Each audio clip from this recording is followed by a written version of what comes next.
Hola niños de sexto, buenos días. Soy su profesora Catalina Aliaga de Historia del Colegio San Ignacio. Vamos a empezar con los videos de apoyo para el contenido nuevo. Esta es la unidad 1 de Independencia de Chile. Cualquier duda o consulta que ustedes tengan, no duden en enviarme un correo a catalina.aliaga@sanignaciodetalca.cl. Vamos a empezar. La guía, al principio, tiene todos los contenidos que vamos a ver en la unidad para que ustedes puedan hacerse una idea de qué es lo que vamos a trabajar. Y además viene con una breve introducción con los principales aspectos que abordaremos durante todo el trabajo. Luego de la introducción tenemos distintas actividades de exploración, las cuales tienen como intención ver cuánto ustedes saben del tema antes de que empecemos a estudiarlo. Por eso, muchas de las respuestas son de opinión personal y puede que calcen con las respuestas que yo doy, como puede que sean un poco distintas, porque tiene que ver con lo que cada uno sabe. Empecemos. Pregunta 1. ¿Crees que el dominio español en América era beneficioso para el pueblo que vivía acá? ¿Por qué crees eso? ¿Existían diferencias en los beneficios?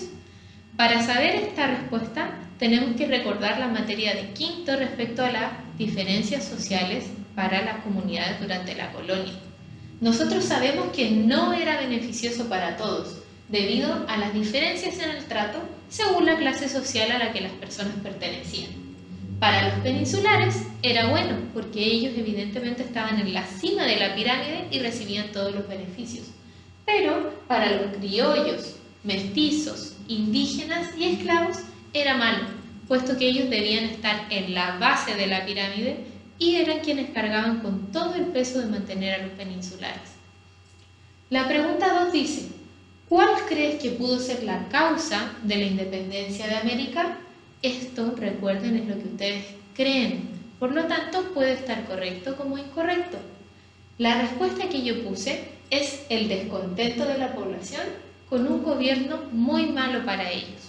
La pregunta 3 dice, ¿qué significa para ti ser independiente? Nombra un ejemplo de dependencia y otro de independencia. Nosotros siempre decimos que hablamos de la independencia de Chile, pero ¿hemos reflexionado sobre qué es lo que significa ser independiente? Ser independiente es muy parecido a ser libre y responsable de mis actos y sus consecuencias. Un ejemplo de dependencia es vivir con mis padres y dejar que ellos me mantengan. Un ejemplo de independencia es vivir solo y trabajar para pagar mis gastos y ser responsable de mi propia casa. ¿Ya? Por lo tanto, ser independiente implica libertad, pero también implica responsabilidades, deberes y cosas que debemos asumir. Por último, la actividad 4 dice, dibuja e identifica uno de los personajes importantes de la independencia de América que conozcas.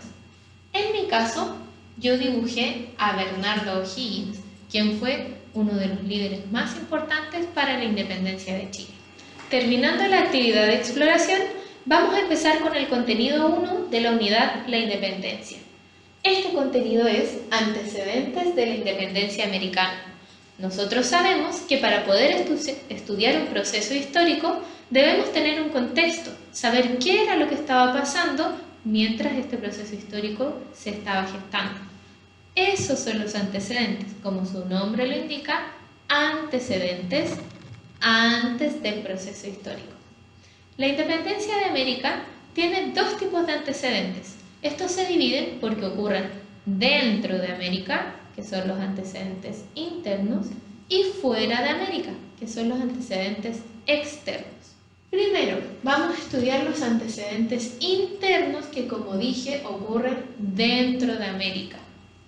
El primero de los antecedentes tiene que ver con que en el siglo XVII, en España, cambia una dinastía. Esto es, que cambia la familia que reina en la monarquía española. Pasamos de los reyes Habsburgo a los reyes Borbones. Estos reyes, con el fin de mejorar el gobierno que había en América, hacen muchas reformas en las leyes, quiere decir que hacen cambios, ¿ya? Parte de estos cambios tienen que ver con la política, en la cual buscan aumentar el poder político de los españoles en América. perjudicando al poder político de los criollos. El segundo antecedente tiene que ver con otra de las reformas de la dinastía de Borbón. Esta reforma es de la economía. Nosotros sabemos que la economía colonial era dirigida por el monopolio comercial, en la que las colonias solo comerciaban con España. Sin embargo, los Borbones ampliaron el monopolio comercial, lo que perjudicó a los criollos que vendían sus productos porque ahora tenían mayor competencia. Habían productos de mejor calidad y más baratos que venían desde Europa. Por lo tanto, los criollos y quienes podían comprar preferían comprar lo que era más barato, perjudicando al comercio de los criollos.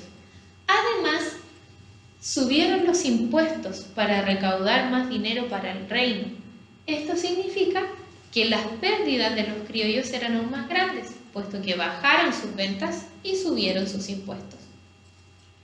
Un tercer antecedente es que tanto las reformas económicas como las reformas políticas desencadenaron identidad criolla. ¿Cómo se sentirían ustedes si se ven doblemente perjudicados por un gobierno que está muy lejos? Pienso que estarían descontentos.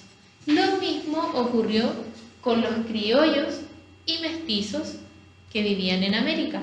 Sentían que el gobierno los estaba perjudicando y dejaron de sentir ganas de pertenecer al grupo peninsular, identificándose con los criollos y con el territorio americano.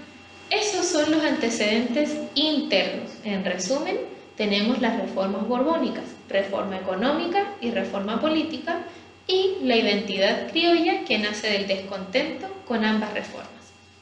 Ahora vamos a estudiar los antecedentes externos que ocurren fuera de América. El primero es un movimiento intelectual conocido como Ilustración, nacido en Europa por distintos pensadores y filósofos. Este movimiento intelectual tiene tres ideas principales que son la base hasta el día de hoy para las distintas formas de gobierno que tienen los países del mundo.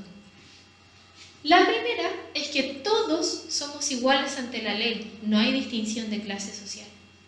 La segunda es que el poder no puede ser absoluto, no lo puede tener solo un rey y definir todo lo que va a ocurrir en su reino, sino que debe estar dividido en tres poderes distintos: ejecutivo, legislativo y judicial.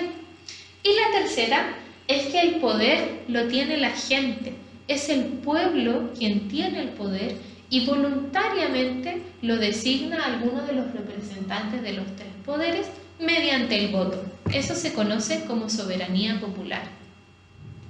Un segundo factor es la independencia de Estados Unidos, quienes, inspirados en el movimiento de Ilustración, más ciertos problemas que tenían con su reino, que es Inglaterra, decidieron iniciar una vida independiente.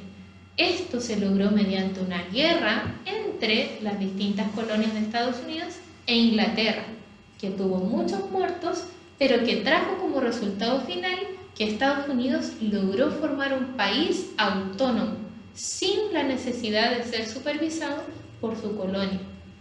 Piensen, si ustedes ven que otro país es independiente, ¿les dan ganas de ser independientes ya que están pasando por problemas?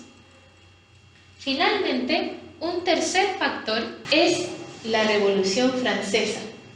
En este proceso, los franceses en Europa derrotaron a la monarquía. Ellos estaban muy descontentos con su rey, puesto que creían que no se preocupaba de los problemas del pueblo, y en un acto salvaje lo decapitaron, acabando con los reyes en Francia e instaurando un gobierno republicano que seguía las ideas de la Ilustración. Esto sirve de ejemplo para las colonias, ya que ven que no es necesario tener un rey para poder ser gobernados. Con eso terminamos la materia del contenido 1, que son los antecedentes. Ahora vamos a hacer las actividades de refuerzo de estos contenidos. La primera actividad dice: elabora un mapa conceptual que resuma los antecedentes internos y externos de la independencia de América. Como idea principal de nuestro mapa conceptual tenemos antecedentes de la independencia de América, puesto que esto es lo que nos están preguntando. Y luego se divide en dos subtemas, ya que pueden ser internos, que ocurren dentro del continente, y pueden ser externos, que ocurren fuera del continente. Analicemos primero los antecedentes internos. Estos se dividen en dos. Tenemos primero las reformas borbónicas y luego el descontento de identidad criolla. Sabemos que las reformas borbónicas a su vez se dividen en dos, ya que fueron reformas de tipo político y reformas de tipo económico. Esos serían los antecedentes internos. Ahora, los antecedentes externos que ocurren fuera del continente se subdividen en tres, ya que son tres los que hemos estudiado. El primero es la Ilustración, el movimiento intelectual que permite que surjan ideas de gobiernos distintos. El segundo es la Revolución Francesa, en la que se acaba con la monarquía. Y el tercero es la independencia de Estados Unidos, en la que se nos muestra que las colonias pueden vivir separadas de los reinos que las dominaban. La segunda pregunta dice: ¿por qué los criollos estaban molestos con el gobierno español en América? Recordemos que la molestia nace de los antecedentes internos y estos eran las reformas borbónicas. Dice, porque el rey de España tomó muchas decisiones que los perjudicaban, les quitó el poder político y les quitó el poder económico. Pregunta 3. ¿Qué importancia tuvo para los criollos la independencia de Estados Unidos y la Revolución Francesa? Recordemos que estos son parte de los antecedentes externos, ¿ya? Ambos fueron ejemplos de que se podía ser independiente de España.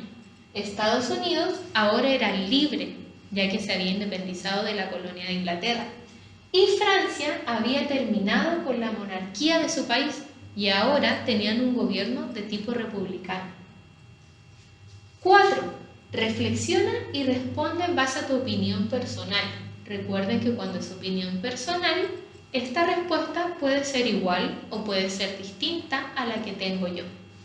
Dice, ¿cuántas causas puede tener un proceso histórico? ¿Y por qué crees eso?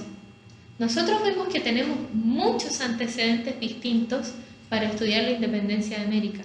Es por eso que, en mi opinión, un proceso histórico puede tener múltiples causas, debido a que se puede conectar a otros hechos que influyen en cómo pasan las cosas. Esto tiene un nombre en historia y se llama multicausal. Multi de muchos y causal de causa. Finalmente, la última pregunta, se pide que ustedes dibujen cómo se imaginan el proceso de independencia. En este caso, yo me lo imaginé como una guerra en la cual se sufren muchas pérdidas y muere mucha gente. Acá le puse que me lo imagino como una guerra por la libertad. Bueno, niños, hasta aquí llegamos con la guía del contenido 1, antecedentes de la independencia de América. Recuerden que cualquier duda pueden escribirme a mi correo institucional catalina.aliaga@sanignaciodetalca.cl. Espero que este video les sirva y nos vemos pronto. Cuídense.